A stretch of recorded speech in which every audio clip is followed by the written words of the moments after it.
Salam budaya. Selamat berjumpa para pecinta sejarah Nusantara. Kembali pada kesempatan kali ini, saya ajak sedulur semuanya untuk jalan-jalan menelusuri jejak leluhur di sudut-sudut pelosok tanah Jawa dan Nusantara. Dan kali ini masih dari kota Patria Blitar. Sedulur, di Blitar ada dua lokasi makam yang diyakini masyarakat banyak sebagai makam para ulama sebelum datangnya masa Wali Songo. Menariknya, makam ulama yang melakukan syiar Islam ini dikunjungi beragam agama dan keyakinan untuk berziarah. Lokasi yang pertama dalam tulisan yang terpasang di Gapuro adalah makam Syekh Subakir. Makam ini berada di Desa Penataran, Kecamatan Glegok, Kabupaten Blitar. Dari berbagai sumber yang bisa dikumpulkan, Syekh Subakir adalah merupakan seorang ulama dari Persia yang diutus ke tanah Jawa dalam rangka menyebarkan ajaran Islam. Ini terjadi di era kepemimpinan Sultan Muhammad I dari Kekaisaran Ottoman atau Kesultanan Ottoman di Turki pada tahun 1404 Masehi. Cerita tutur menyebut Syekh Subakir adalah sosok yang memasang tumbal bagi tanah Jawa.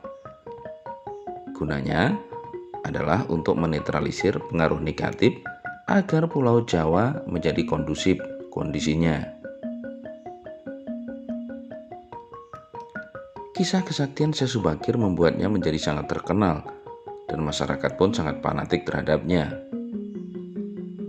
Karena kefanatikan itu bisa mengganggu ketauhidan masyarakat Jawa, Syekh Subakir diceritakan memutuskan untuk kembali ke Persia pada tahun 1462 Masehi. Sementara itu, ada pula pendapat yang mengatakan bahwa yang berada di Penataran itu sebenarnya bukanlah makam dari Syekh Subakir, akan tetapi hanya petilasannya saja atau jejak bahwa Syekh Subakir pernah melakukan syiar Islam sampai ke daerah Glegok, Blitar. Seperti juga halnya petilasan Syekh Subakir yang berada di Gunung Tidar, Magelang, Jawa Tengah, yang oleh masyarakat awam jamak disebut sebagai makam Syekh Subakir juga. Karena di situ bentuknya memang makam dan ada maisannya atau nisan. Juga ada simbol surya yang merupakan lambang ulama. Jadi menurut saya itu adalah makam ulama yang juga berperan penting dalam syiar Islam di Glegok, Blitar. Demikian diungkap oleh salah satu sejarawan, yakni Ferry Riandika. Masih menurut sejarawan tersebut, lambang surya di nisan juga didapati di makam Troloyo, makam Setono Gedong Kediri, di komplek makam Sendang Dhuwur Lamongan, dan juga di beberapa tempat yang lainnya. Seperti yang kita ketahui bersama, Wali Songo adalah simbol penyebaran Islam dan pendirian kerajaan Islam di Jawa, mulai dari Cirebon, Demak, Banten, maupun Yogyakarta dan Surakarta juga. Dari hal ini, kita dapat menarik sebuah benang merah bahwa kehadiran Syekh Subakir di wilayah Blitar berarti terjadi jauh sebelum masa Wali Songo. Tidak jauh dari petilasan Syekh Subakir juga ditemukan 3 makam ulama yang menurut cerita tutur adalah makam para murid Syekh Subakir. 3 makam itu tepatnya kurang lebih 200 meter arah utara dari petilasan Syekh Subakir. Berada di Desa Sumber Kecek yang dinamakan warga sebagai makam Sentono Dowo.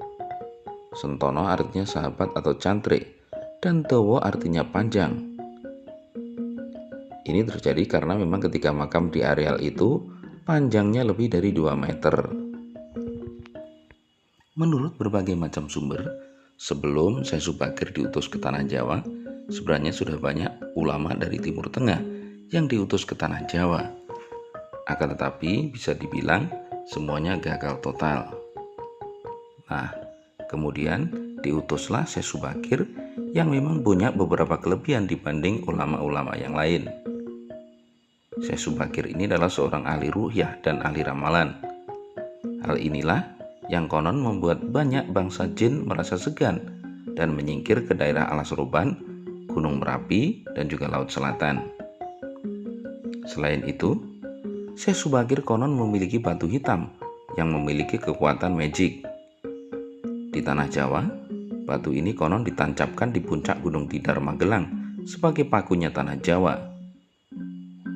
Batu itu dipercaya memiliki kekuatan gaib yang bisa membuat bangsa jin bergejolak dan akhirnya melawan Syekh Subakir.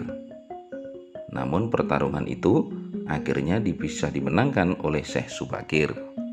Di samping kelebihan-kelebihan itu, ternyata Syekh Subakir juga merupakan seorang ahli ekologi atau ahli lingkungan. Beliau melarang masyarakat untuk membuat sumur di kawasan Gunung Tidar. Waktu itu, larangan membuat sumur bertujuan agar sumber mata air di bawah Gunung Tidar tidak menjadi kering. Saat itu dipercaya, di dalam Gunung Tidar terdapat sumber mata air yang besar. Jika salah dalam pembuatan lubang sumur, akan dapat menyebabkan banjir besar yang bisa menenggelamkan penduduk yang tinggal di sekitar Gunung Tidar. Sosok Syekh Subakir memang begitu luar biasa. Sosoknya juga demikian melegenda di kalangan masyarakat Jawa dan sering pula dikaitkan dengan hal-hal mistis terkait dengan apa yang sudah dilakukan oleh Syekh Subakir di masa lalu. Bahkan hingga kini, petilasan dari Syekh Subakir tersebar di berbagai tempat di Indonesia. Di samping petilasan, juga banyak yang mengklaim bahwa di beberapa tempat di kota-kota di Indonesia atau Pulau Jawa terdapat makam yang disebut sebagai makam Syekh Subakir. Salah satunya adalah makam yang disebut sebagai makam Syekh Subakir yang berada di Penataran, Kecamatan Glegok, Kabupaten Blitar. Meskipun beberapa kalangan sekali lagi menyebut bahwa tempat itu sebenarnya adalah petilasan atau penanda jejak bahwa Syekh Subakir pernah hadir di tempat itu. Terlepas dari itu, apakah petilasan atau makam, tentunya tidak perlu kita perdebatkan. Yang pasti, Syekh Subakir adalah sosok yang pantas kita teladani.